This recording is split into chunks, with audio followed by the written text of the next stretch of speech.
Hi again everyone, this is my second video of Blood in the Clock Tower. With this one I'll be going through all the characters and all their abilities so you have a good understanding of what they all do. If you haven't watched my first video, I'd probably say to perhaps give this a pause now and watch the first one first. For two reasons. Number one, if you only have time to watch one video, then it's probably better that you have a good understanding of the basic rules of the game rather than learning some of these characters. Also, I will be referencing a few of the basic rules when I describe the characters. So yeah, if you haven't watched the first one with the overview of the rules and the Discord and the Grimoire on the website, then yeah, head over to that one instead. But if you have, great, carry on watching. So this is the character list. On the Grimoire, just switch to the Grimoire for a second. If you press the R key, so the letter R, the Grimoire actually comes up. My screen is a wide screen, so it comes up in two columns, but on a smaller size screen it'll be in one column, just like the PDF here. But yeah, so they're all there. So throughout the game, when we're playing, every time you look at the Grimoire, you can just press the R button. Don't know how I've done that. Yeah, you can press the R button and bring up the character list just to reference any character you might want to double check on, and then you can just close it down at any time. I've also got a printout. It's actually laminated. Woohoo! And it might be that some of you would like to have a printout just to be able to look at the characters as well as the Grimoire. It's just nice and easy to be able to hold something right in front of you and look at a character very quickly. But you don't have to have a printout. It's just as easy really to press R and see the characters on the list. But anyway, I will just go back to the PDF to go through the characters. So we have 22 characters in total. Like I said, at the start of the game you'll be given one of these, so there will only be the number of characters in the game will be equal to the number of players. So if there's an 8-player game, obviously there's only 8 characters. The demon at the bottom, this character is the only character that's definitely in all the games without a doubt, and the rest are optional. I'll just refer you to a page of the rulebook when it decides to load up. There we go. I did have this set on the correct page and now I'm scrolling. Here, right, okay, so this is the this is kind of the character sort of count, shall we say. So it's got the number of players on the top row, and then number of townsfolk required, number of outsiders, number of minions, and number of demons. So for example, if we were playing a 9-player game, we would have 5 townsfolk, 2 outsiders, 1 minion, and 1 demon. And you'll notice there's always just the 1 demon. Okay, so back to the characters then. So I touched upon the different types of characters, which I'll go through now. So on the good team, you've got townsfolk, which are these characters here, and then you've got outsiders, of which we have 4. Now, the townsfolk are good characters that have useful abilities. So being a townsfolk is good. The outsiders, they are good characters. They're still very much on the good team. Obviously, they're blue characters. But their ability is a hindrance to the good team. So if you are an outsider, you just kind of have to do your best to try not to confuse the good team as much as you can. Then we have the minions. Now the minions' abilities help the demon sort of in some way. They're part of the evil team. If a minion gets executed, that's fine, the game still continues, because the rule is that for the good team to win, they have to execute the demon. And then moving on to the demon. So the only demon in this game is the imp. If I say demon in this video, and if I say imp, it means the exact same thing. Basically, we're going to be playing the Trouble Brewing script, but there are other scripts on Blood of the Clock Tower, and those other scripts will have more than one demon here. Like there's more than one minion, there'll be more than one demon, but in Trouble Brewing there's always one demon, which is called the Imp. So if I say the demon and if I say the Imp, I just mean the exact same thing in this case. Okay. So I'll go through the characters then one by one. I will start with the demon actually on the bottom, just because that's the sort of the most important character in the game. Really, it's the game that you base all your strategy on. And as we know from the rules, in order for the good team to win, they must execute the demon. So anyway, so the demon's ability is each night choose a player, they die. Just want to draw you to the asterisks here. That means that not the first night. Okay, so there's more up here where it says each night, and it's got the asterisk. Yeah, it just means from night 2 onwards. Okay, so the demon won't kill anyone in the first night. The storyteller, me, will die in the first night. So anyway, so it says choose a player, they die. That basically means that the demon will select any one of these players, and if they select a good player, that good player will die, and when I wake everyone up in the next day, I'll announce that that player died. 90% of the time they will choose a good player. However, they can choose any player. They can choose a member of the evil team, or they could choose a player that's already dead. So you might think to yourself, why would he choose a player from the evil team? Killing a minion is very, very rare, and I'm tempted to say it's actually a little on the pointless side. So I don't think they would ever kill a minion, but they may choose to kill themselves. The reason being is if there's a lot of suspicion on them in the town square, and they think that maybe the next day they're going to get nominated and executed, in that case they might want to avoid that risk by killing themselves. And if they kill themselves, I'll just draw your attention here, if you kill yourself this way, a minion becomes the imp. Okay, so basically what that means is one of these 4 characters will change from what they are to the imp. So for example, if the minion was the poisoner would actually switch to the imp, and the poisoner would lose its poisoner ability. Okay, that's the wrong one. Yeah, and the demon may also choose to kill a dead player. The reason, and if they do this, there'll be no death. The reason that they might do this is because they either them or one of their minions might be bluffing as a role that would cause a no death to happen. So they could deliberately choose a dead player. I'll wake you all up, say there was no death, and they may say something like, oh well, the reason there was no death is because I'm this good character that prevents death in the night in certain situations.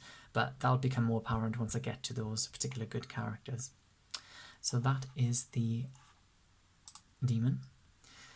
Right, up to the townsfolk then. So the first 4 roles, washerwoman, librarian, investigator and chef, they are known as first night roles, and the reason for that is they are woken up on night 1 and they are given some information, and then that is it for the rest of the game. They don't receive any more information, they don't have any abilities.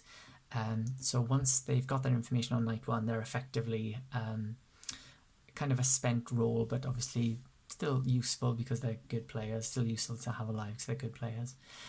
One thing I should mention is that when you've got your role, you're either an information role or you're a role that has an ability. So if you're an information role, you will gain information in the night in different ways depending on what character you are, or you'll have some sort of ability, which I will go through now. But anyway, so the first 4 are information roles, and I'll just run through those now. So the washerwoman says, you start knowing that one of 2 players is a particular townsfolk. Okay, and I'll stress townsfolk. So in other words, the storyteller will wake you up and he will say that one of 2 players is one of these characters. So for example, going back to the grimoire, there isn't a washerwoman here, but let's just say there was. Let's just say this was the washerwoman. Charlie. So Charlie might be told that either Adam or Jennifer is the Slayer. Okay, which is true. Adam is the Slayer. And that can be particularly good because if I was Charlie in this situation, I would try to speak to both these players and try to determine whether or not they are actually the Slayer. So for example, Charlie could go to Adam and say, oh hey, I'm the washerwoman, I've been told some information, is there any chance you can tell me your character? And if Adam says I'm the Slayer, then Charlie will know that, I mean, there's almost 100% chance that that does confirm Charlie as the Slayer. I mean, it is not 100%, it's not definite, which will become apparent as I go through some of the characters, but you can be almost sure that Adam is the Slayer. And if I was Charlie and Adam told that to me, I'd be saying, do you know what? Yeah, I believe you. Let's go with that. I believe that you're a good player. And what that does is that kind of confirms these two players as good. Okay, not 100%, but in their minds, I think they'd be trusting each other as good players. And like I said, the goal of the game for the good team is to work out all these characters. If you're Charlie, that role is visible, and then all the rest of these are blank, and you want to try and be sort of filling in the blanks to find out who the evil players are by process of elimination, essentially, or something like that. Social reads and game mechanics as well. Anyway, so that's what the washerwoman does. And then the next one is the librarian, which is exactly the same, except for you start knowing that one of two players is a particular outsider. Okay, so going back to the grimoire, we have an outsider here, which is the recluse. So again, if let's just say Emily was the librarian, she might be told that either Kate or Ben is the recluse. Okay, next one, investigator. Again, very, very similar. Just go a bit closer. You start knowing that one of two players is a particular minion. Okay, so in this case, let's just say maybe Kate was the investigator. She could be told that either Terry or Charlie is the poisoner. Now, if I was Kate in this situation, I'd be tempted to not speak to either of them, because Kate will now know that one of them is a minion. In other words, one of them is on the evil team. So if I was Kate, I'd probably be tempted to speak to one of the other players. Well, could be Zoe as well, because she doesn't know that Zoe's the imp. I'd be tempted to speak to one of the other players and just say, I've been told that one of these two is evil, so sort of, watch out, watch what they say to you, kind of thing. Cool. And then lastly, for the first night roll, is the chef. I'm going to sneeze, bear with. No, it's gone. It knows I'm on camera. Hopefully it won't come back. Okay. So the chef then, you start knowing how many pairs of evil players there are. Now what that means is the chef will be woken up in the first night and given a number. And that number is the number of pairs of evil players that are sitting next to each other. So in an 8-player game that I have here, obviously there's only 2 evil players and they happen to be sitting next to each other. So the chef would actually get a 1. And that 1 means that there's 1 pair of players sitting next to each other. So if Jennifer was the chef, and Jennifer gets a 1, she will know that the evil pair are either these 2, or these 2, or these 2, or these 2, or these 2, or these 2. Okay? Which doesn't whittle a lot down initially, but as the pieces of the puzzle get put together, that can be really handy to determine. Like if you know that this one's evil, then you know that one of these 2 are going to be the other evil person. Okay, so that is the chef. Now we're going to move on to the other good roles, and some of them are pretty useful. Okay, so the empath. Each night you learn how many of your 2 alive neighbours are evil, and I'll stress the words alive and evil. So let's just read it again. Each night you learn how many of your 2 alive neighbours are evil. So let's go back to the grimoire. We have an empath, Jennifer. So at the beginning of the game, obviously no one's going to be dead. So these 2 are the alive neighbours. And the empath will get a number. And it'll either be 0, 1 or 2, because either 0, 1 or 2 players next to her are going to be evil. So in this case, there's 2 good players next to her, so she'll get a 0. If one of those 2 dies, so let's just say Kate dies, then Jennifer's 2 alive neighbours are now Terry and Emily. Okay, because Kate's dead.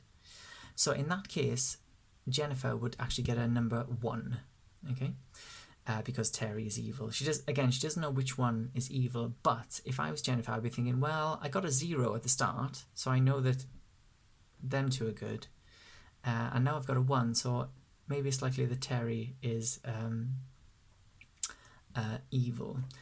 One thing I will say is that there's a couple of characters that I haven't got to yet, which essentially they may provide good players with incorrect information, and again I'll come to it when I get to those characters. But essentially, there's when someone gets some information, there's always that caveat that it might be incorrect. So even though Jennifer got a 0 and a 0 and then a 0 and a 1, she can't say for 100% certain that Terry is the evil one, and I'll come to that when I get to those particular characters that give the incorrect information. But anyway, that's what the empath does. So the empath might want to encourage deaths to the players next to them so they can get reads on the other players around the grimoire. Okay, so the fortune teller then. There we go. Each night, choose 2 players. You learn if either is a demon. I will just leave that there and go to the grimoire. So the fortune teller here, first of all, they get to choose any 2 players. Okay, so it's not neighbouring, it's any 2 players. So she could pick Charlie and Adam, for example. If she does, the fortune teller will either get a yes or a no, because they are finding out whether one of those is the demon. Okay, so in this case, neither Charlie or Adam are the demon, so she'll get a no. If Kate were to pick Charlie and Terry, she would also get a no, because the ability tells you if one of those 2 is the demon. Okay, not if they're just evil. Has to be the demon, so that's different to the empath. Kate could also pick herself. So it might be that if she really wants to check if one particular person isn't the demon, she could pick, say, Emily and herself. She knows that herself isn't the demon, so if she gets a 0, then she'll know that Emily is not the demon. Okay, that's the fortune teller. Oh, there was one little bit extra as well for the fortune teller, which some people tend to forget. But it also says, there is a good player that registers as a demon to you. Now, I don't know why I emphasised you, but there's a good player that registers as a demon to you. What that means is one of these players is kind of like a red herring, and that's decided at the very beginning of the game before we start. So it might be that, so let's just say, so Kate's the fortune teller. It might be that Emily is Kate's red herring. What that means is if she picks Emily, then Emily will give a reading of yes. Okay, so if she picks Emily and Charlie, she'll actually get a yes, even though neither of them are the demon, but it's because Emily is her marked red herring at the start of the game. If Kate was to pick Emily and Zoe, she would actually get a 2, and then she would know that one of them is the imp and one of them is the red herring, which is very useful to know.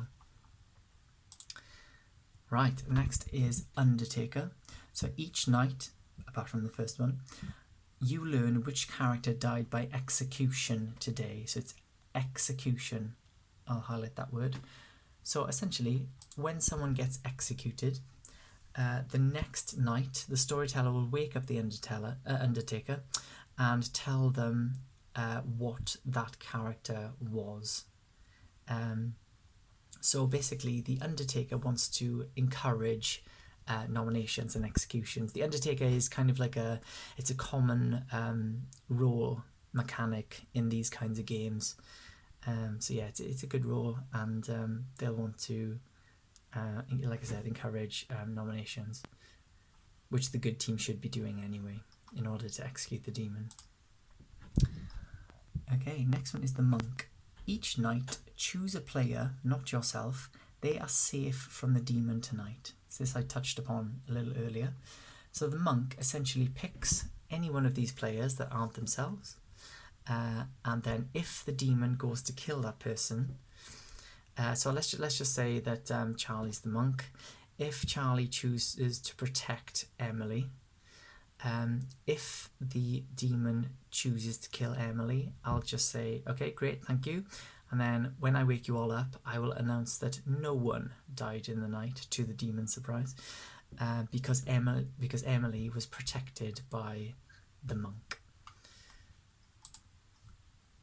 Okay, that's the monk. So the next one is the Raven Keeper, which is if you die at night, you are woken to choose a player, you learn their character. Okay, so again, it's if you die at night. So this isn't execution in the day, this is if you die at night by a demon kill. So if you're the Raven Keeper, you actually want the demon. Oh, it's gone a bit blurry. And my back. If you're the Raven Keeper, you actually want the demon to kill you, the demon to kill you in the night, because then your ability gets activated. I think that's it for the Raven Keeper.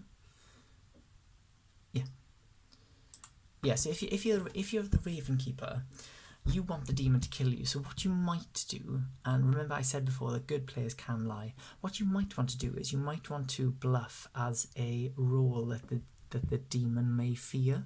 So like the fortune teller, for example, is you might hit the demon straight away with the fortune teller. The slayer as well, which I haven't described, that's one that the demon is usually sort of wary of. So you could lie. You could say, I'm the fortune teller, or I'm the slayer, or something similar, to try and draw that demon kill, because your ability is really strong. Because when you die at night and you are shown a character, you can then tell the town that you picked this player and you saw that this player was definitely this character. And if you happen to choose an evil player and you get shown the evil player character, that's even better. You know, if the Raven Keeper picked Zoe and was shown the imp token, obviously was told that Zoe was the imp, next day you can come back and say, I was the Raven Keeper, I just died in the night, and I chose Zoe, and I was told that Zoe is the imp, so let's nominate and execute her. Okay. Next one is the Virgin. So the first time you are nominated, and again I'll stress the first time, if the nominator is a townsfolk, again stressing townsfolk, they are executed immediately. Okay, and I don't remember from the rules, but as soon as an execution happens, the day ends straight away. Okay, so let's just go back to the grimoire and I'll explain that a bit more. So Charlie's the Virgin. Okay, now so we have 4 townsfolk here. If one of those four townsfolk is the first person to nominate Charlie, that person will get executed immediately. So for example, if the Slayer nominates Charlie, Slayer's a townsfolk, so the Slayer gets executed immediately and the day ends. And you might think to yourself, well, that's not great because a good player is now dead. But what it does do is it actually confirms 2 good players for absolute 100% definite fact. The only way, so when someone is nominated and then the person nominating dies, the only way that can happen is if the person they nominated is the Virgin. Okay, so you would know 2 things for a fact. Number 1, that Adam is definitely a townsfolk and on the good team. Okay, he's dead, but any information that he may have fed to the group over the course of the game will be, it's correct. Okay, and it's a good idea for a first night roll, one of the first 4, to nominate a Virgin, because they've got their information, they're not going to get anything else, and they can verify themselves, and everyone will know that the information they were given at the beginning is 100% correct. And it also confirms for a fact that Charlie is the Virgin, therefore we know he's a good player and he's still alive. So that's a good thing. To have an alive good player confirmed, that's a good thing. The only drawback is the demon may kill Charlie in the near future, but maybe not. It might be an obvious kill. Might want to keep him around. Obviously Charlie's ability has been used up now, so maybe the imp will keep him around for a little bit. And if Charlie can make it to the final 3 the last day, then that's brilliant for the good team. maybe the monk could protect Charlie, perhaps. Right, okay, cool. So that's the Virgin. Next one is the Slayer. So once per game during the day, publicly choose a player. If they are the demon, they die. And that counts as executing the demon in the day, so the game would actually end immediately for a victory for the good team. So basically, Adam's the Slayer, and think of it as like a one-time use shot at the demon. Okay, so for example, if Adam says I'm claiming Slayer and I choose to shoot Jennifer, so he'll shoot Jennifer and Jennifer's not the demon, so nothing happens. If he said I'm claiming Slayer and I'm going to shoot Zoe, Zoe is the demon, so Zoe would get executed immediately and the game would end straight away in a victory for the good team. The thing with the Slayer is it's all about when do you take that shot. If you take it early, there's lots of people, bear in mind these will all be blank, there's lots of people, so the probability of hitting the demon is less. But the longer you leave it, you risk getting killed, either by the demon in the night or even by execution. And as soon as you're dead, like the rule is, when you're dead, your ability no longer works. So with the Slayer, it's all about that timing. You kind of want to maybe wait till about halfway through the game, perhaps. Maybe you got a little bit of information, you got a little bit of a hunch, and you just go, do you know what, let's just do it. Pick someone and take a shot. So that's the Slayer. One thing about the Slayer as well is you can take your shot when you're alive. So if you're the Slayer and you've been nominated and you've had enough votes and you're on the block, you're actually still alive. So if that happens, you can still, at that point, claim Slayer and take your shot. I mean, and if you hit the demon then, that's very, very good timing. Just as you're about to die, you kill the demon instead. Fantastic. Next one is the Soldier. Quite a simple one. You are safe from the demon. So what that means is if the demon tries to kill you in the night, if the demon picked the Soldier, I would say thank you very much, and then in the day I'll wake you up and I'll say nobody died in the night. And then if anyone's claiming Soldier, they will probably pipe up and say there was no death because I'm the Soldier and the demons tried to kill me. Obviously there's other reasons, like I said, the demon could choose a dead player to kill instead, or the monk could have protected someone. But again, when I think I mentioned earlier about the demon killing an already dead player, so if the demon, apologies if I mentioned this when I went through the monk, I can't actually remember, but if the demon or one of their minions is bluffing as the monk or the Soldier, they could kill a dead player. I would wake you up and say no death occurred, and then they could say, well, that's because I'm the Soldier or because I'm the monk and I protected this person, so whoever the demon is must have targeted this person. So that's the reason why the demon might choose to kill a dead player, i.e. have no death in the night. And then the last of our townsfolk is the Mayor. And it says, if only 3 players live and no execution occurs, your team wins. Okay, I'll stop there for a second.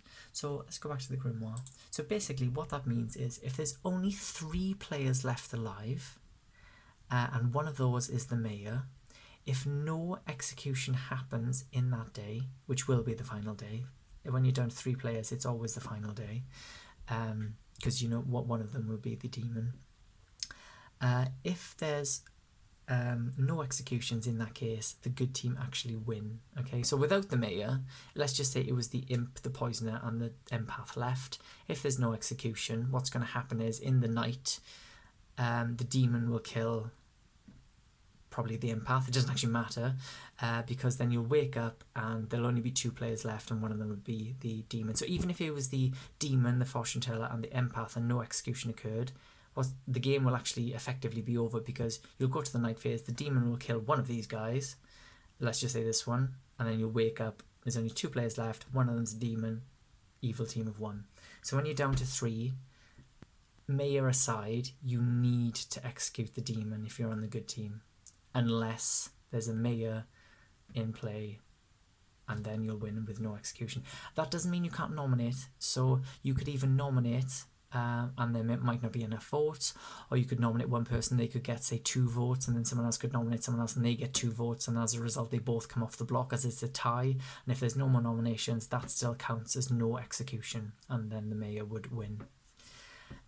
One more thing about the mayor is that if you die at night, another player might die instead. So what that means is if the demon picks the mayor, whether they know they're the mayor or not, if the demon picks the mayor, as storyteller, I have the choice to bounce that kill to anyone else. Now, it's my choice. So basically, when it comes to storytelling, what you have to be as a storyteller is completely impartial. Okay, you cannot, and I would not ever favour one person. So basically, all the decisions I make as a storyteller will be in the interest of balancing out the game. So if I feel that, for example, the evil team are doing better than the good team, I might make a decision that sort of maybe hinders the evil team a little bit, to give the good team a bit of a chance of catching up, and vice versa. If the good team are winning and the evil team is struggling and they need a bit of help, then maybe I'll throw in some incorrect information or something like that. I can't just do that whenever. There has to be a mechanical reason for it, which I'll come to next, actually, or in a minute, I should say. But also that's not set in stone. I don't have to do that every time. I mean, if, for example, the good team are playing really well and they're really puzzling out everything together really cleverly and making really good decisions, I might be like, do you know what, guys, you're playing really, really well and you're kind of deserving this advantage, this lead, so I might make the decision that doesn't hinder them too much if I feel like they're earning their victory. But yeah, I'll probably mix it up and most importantly stay completely impartial, of course. Right, so that is the townsfolk. So the next ones then are the outsiders. So again, they're good players, but their abilities are a hindrance. Okay, so I'll start with the butler. Each night, choose a player, not yourself. Tomorrow, you may only vote if they are voting too. Okay, it's just a slight hindrance. It's not too bad. It's just the butler. It's a bit annoying for the butler because the butler may want to vote for something, but they can only vote for it if the person they've picked is voting too, and they may accidentally pick an evil player, and then they'll potentially be voting the same way as the evil player. So the butler again is a hindrance for that reason. The drunk I'm going to come back to, because the drunk and the poisoner, they are 2 roles in the game that are very important, that you are aware of, and aware of what they do and the implications that their abilities can have. So I'll just move on to the recluse. Now the recluse again is a proper nuisance of a character for the good team. It says you might register as evil and as a minion or demon even if dead. So essentially the recluse can register as any one of these 5 things. So for example, with the fortune teller, so remember I said not all information is 100% guaranteed correct. This is one reason why it could be incorrect. So we have a recluse here. Okay, now if the fortune teller picks the recluse and the virgin, I have the option, if I want to, because it says the recluse might register as evil, I have the option to make them register as the demon and give the fortune teller a yes. Okay, it's a pain, but that's the nature of the outsider role. They are a hindrance. Okay, so there's a reason why they're in the game, just to throw in that extra little bit of confusion for the good team sometimes, because there is obviously a lot of the good team. I know they don't know who they are, but when it comes to piecing out all the information together, if everything was 100% correct every single time, the game wouldn't be quite as fun. And again, the recluse, if the recluse is next to the empath, I could say that the recluse registers as evil, so the empath would get a 1 instead of a 0, etc., etc. Okay. Next one is the saint. If you die by execution, your team loses. Now that's quite an unnerving role. So if you're the saint, you absolutely do not want to be nominated and put on the block. How you would go about doing that, I don't know. You'd have to try and convince people that you are definitely the saint. Of course, you might be an evil player pretending to be the saint so that you don't get nominated and executed, which is a good play by the evil team. But obviously, if you are the saint, it can be a bit frustrating because people tend to think, are you really the saint though? Or are you just lying your arse off? Yeah, cool. So that's the saint. Now then, I'm going to come to the drunk, and then I'm going to come to the poisoner, and these are probably the two most important roles. Obviously, your own role that you're given, you'll need to know what that is, of course, but you'll always, throughout the game, need to be aware of the drunk and the poisoner. Okay, so I'll just read what the drunk does. So it says, "You do not know that you are the drunk. You think you are a townsfolk character, but you are not." Okay, so what happens is, if the drunk is in play, then one of these townsfolk will be shown their character icon, for example, the Slayer.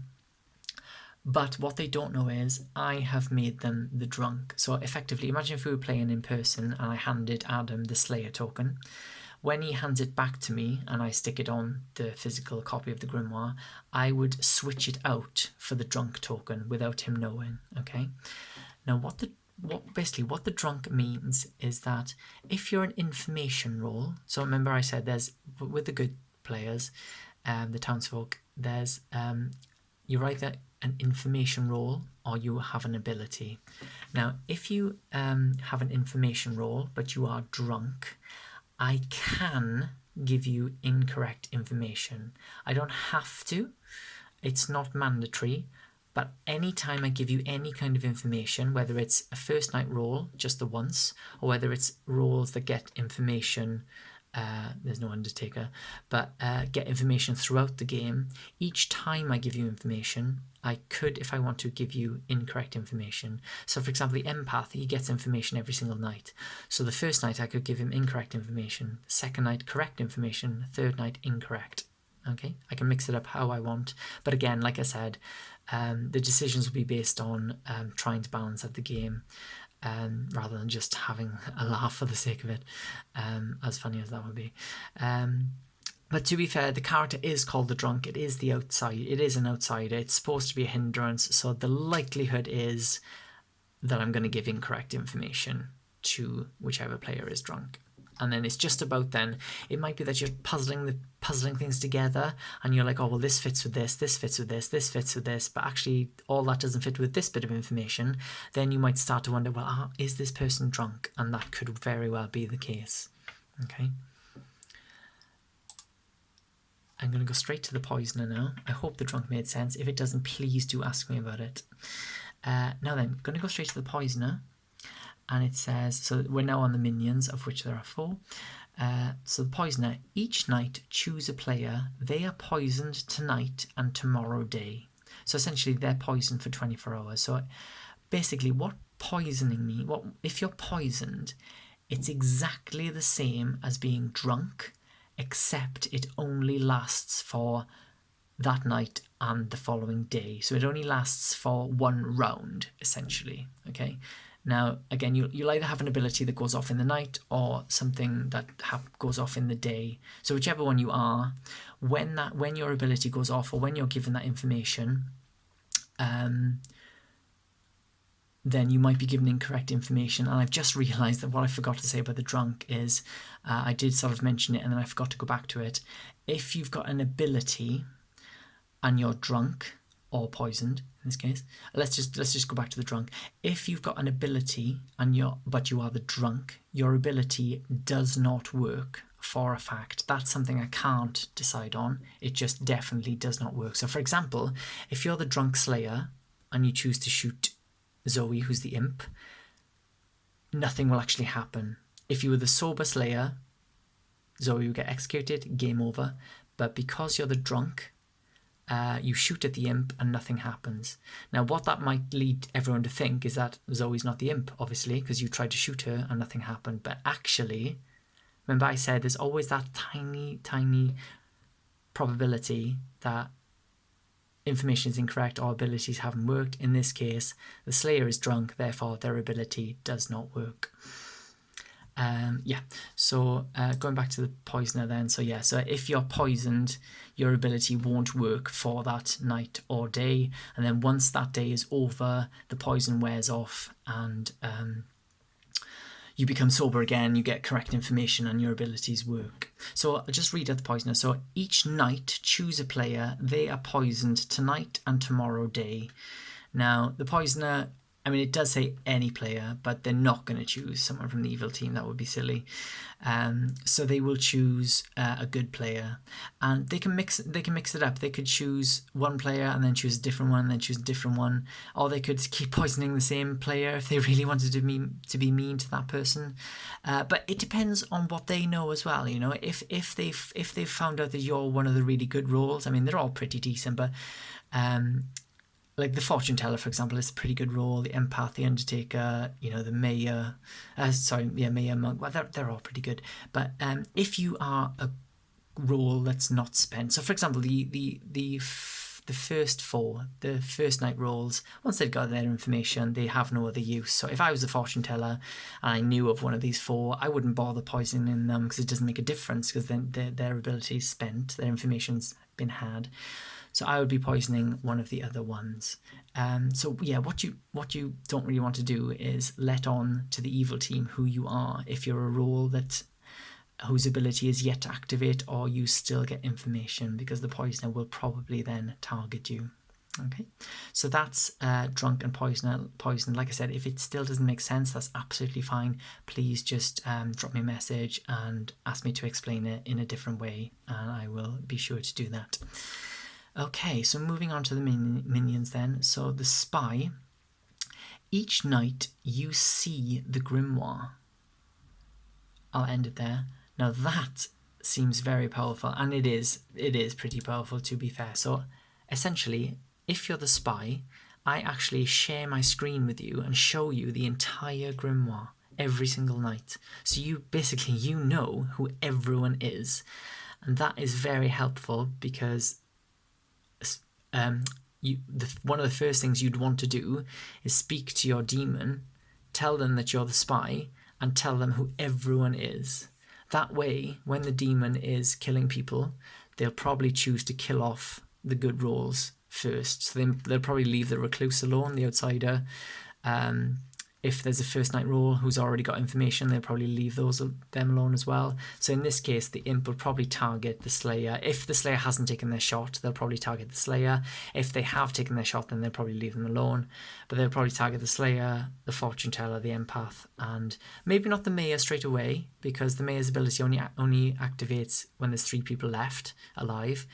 But then certainly before there's 3 left, they'll be killing the mayor. So that's the spy. It does seem powerful, but I do think that the 4 of them are pretty balanced, because the poison obviously can give incorrect information throughout the game. The next one then is the Scarlet Woman. If there are 5 or more players alive and the demon dies, and this is by execution, if the demon dies, you become the demon. Okay, ignore that bit about travellers. We're not going to play with travellers, not just yet anyway. So what does that mean then? So if there's 5 or less players alive, so let's just say, for example, the Slayer's dead, the Virgin's dead, the Empath is dead, that leaves 5. If it can be 5 or more, so these guys could be alive as well, but let's just go with this for now. So let's just say the poisoner is actually the Scarlet Woman. If the demon is nominated and gets enough votes and gets on the block and nobody gets more votes, the demon is executed. Now, in any other circumstance, the game is over, and that's a victory for the good team. However, if there's a Scarlet Woman in play, the game continues. Okay, so what I would say is Zoe has been executed, and the game continues. So I wouldn't say that Zoe's the imp, of course, but I would then come to the Scarlet Woman and say, okay, your imp has just died, but now you are the imp. You are the imp for the rest of the game. Who would you like to kill, etc. But if more players were dead, if one more player was dead, and the imp got executed and the Scarlet Woman is still there, the Scarlet Woman does not activate because there was only 4 players alive, and the good team would in fact win. So when it says 5 or more players, that's 5 or more players including the demon when he gets executed. So it's kind of like 5 or more players at the beginning of the round, should we say. Okay, so that is the Scarlet Woman. And then the last one is the Baron. There are extra outsiders in play, +2 outsiders. Now that sounds a bit naff. However, just draw your attention to the middle of the screen. This reminds you what the types of players are in the game. So we've got 8 players in the game, 5 of them left alive, 8 that still have their dead votes. Remember dead votes from before. So if you're dead, your ability no longer works. You can't nominate anyone, and you've only got 1 vote left for the rest of the game, which is this dead vote, or ghost vote, I believe they're called. So that just shows how many are left. When you use it, this disappears. But anyway, so at the minute we've got 5 townsfolk, 1 outsider, 1 minion, and 1 demon. If there's a Baron in play, this number it won't say it here, because obviously that'll give away that there's definitely a Baron in play. But what'll happen is there will actually only be 3 townsfolk, and there will be an extra 2 outsiders, so 3 outsiders as well, which sounds like, okay, well that's not as bad as getting poisoned or the spy seeing exactly whoever it is. But it does mean that there's only 3 out of 8, there's only 3 roles that are useful, that actually give information, and there's 3 roles that are a real hindrance to the team. So it's a lot more difficult for the good team to piece things together and find out who the demon is. So that's why the Baron is advantageous for the evil team. And that is it. That is all the characters. That's just over 45 minutes. If you have made it this far, wow, that's amazing. And thank you for watching. And I hope that it's made some or most or maybe even all of the characters make sense. And I hope that it's given you a sort of sense of like where the sort of, the meat of the game really lies, and the fun that can be had with all the different player interactions. I think that's everything. I can't think of anything else to say, I don't think. These are the demon bluffs, obviously that's where they go. I will see them, and there'll be characters that aren't in the game. But yeah, just to go back to that drunkenness, really. Like I said, anytime someone's given any information, it always comes with that caveat of, but you could be drunk or poisoned. So for example, if I say to the empath, you learn a 1... unless you're drunk or poisoned. Okay, it's always that caveat. I won't say it every time, of course. So the washerwoman, I could say, you learn that Adam is the slayer and Emily is the mayor, unless you're drunk or poisoned. Okay, so like I said, any information you gain, there's always that chance that you will be drunk or poisoned. So just bear in mind, and that makes the game work really well, because like I said, if every single thing I told you was true, it would literally be like a jigsaw puzzle, and you would you just put the pieces in and you'd figure it out straight away. But having that element of doubt that you could be wrong just makes the game, and it's something that the evil team will play on. The evil team will if they're bluffing or something goes wrong, they could say, oh, maybe I'm the drunk, or maybe I've been poisoned, etc. Or if the good team have hit the nail on the head with something, the evil team might be like, well, you can't confirm it for a fact because you might be drunk or poisoned, etc. So yeah, they're a good it's a good mechanic to have in the game. And the likelihood is most games of Blood in the Clock Tower, at least the Trouble Brewing script, will either have at least one of the drunk or the poisoner, if not both. Obviously, it is very possible to have neither, and that will happen. That will happen just to mix it up and catch you off guard or whatever.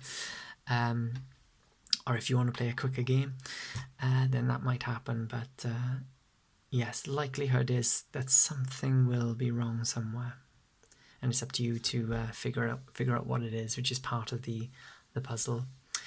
Okay, great. That is it. Thank you very much for watching. I think this will be the last video. I hope so. So, like I said, I've gone through the rules, gone through Discord, gone through how the website works, and now I've gone through all the characters, which again, if you press R, they are all there. Or you can have a trusty printout.